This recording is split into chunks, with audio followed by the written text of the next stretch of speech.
Tourism is the lifeline of Timbuktu, the ancient city that houses the three great mosques of Jingariba, Sankore and Sidi Yaya, which are World Heritage Sites.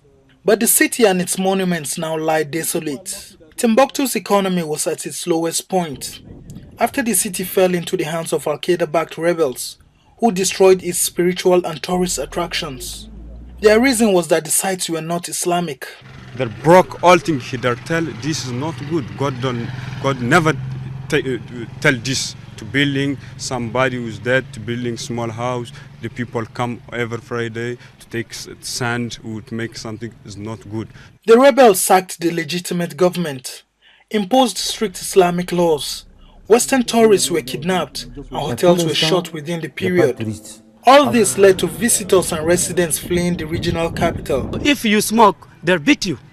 So if you know you smoke, you cannot practice their Sharia. So you must move the way to go. Me, I cannot stay here. So I smoke and I'm drink. Azahana Abdul is a courageous 16-year-old girl that is determined not to allow her past haunt her silently. She narrates her experiences in the hands of the Al-Qaeda-backed jihadists, believing it is the best way to free her mind.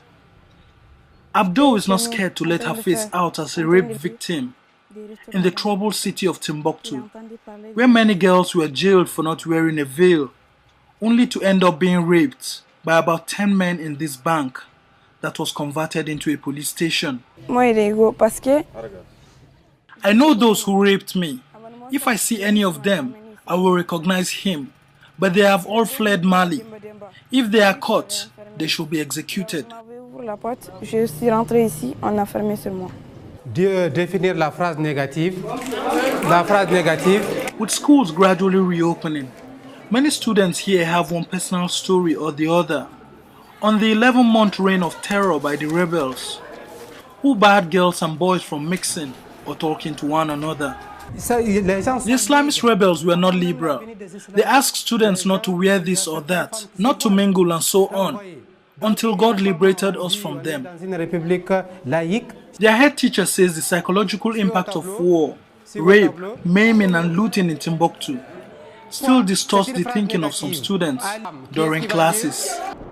The Islamist insurgents have suffered several fatalities, with a great loss of control to the French and AFISMA-led military campaign against them. The bombardment of their strongholds, ammunition and equipment in Kona, Douenza, Gao, Timbuktu and Kidal has been very successful. At Kona, one Malian says the rebels are mostly running towards the Sahara Desert and mountainous terrains. They run back to Kidal. From Kidal, they are deciding, keep running. Some of them are going to Mauritania, some of them are trying to get Algeria. Algeria promised Mali he's going to close his border. Mauritania also the same. French and Chadian military claim tens of Islamist rebels and two of their top commanders have been shot dead in the last few days during fighting around Adrades Ifugas mountains near the Algerian border.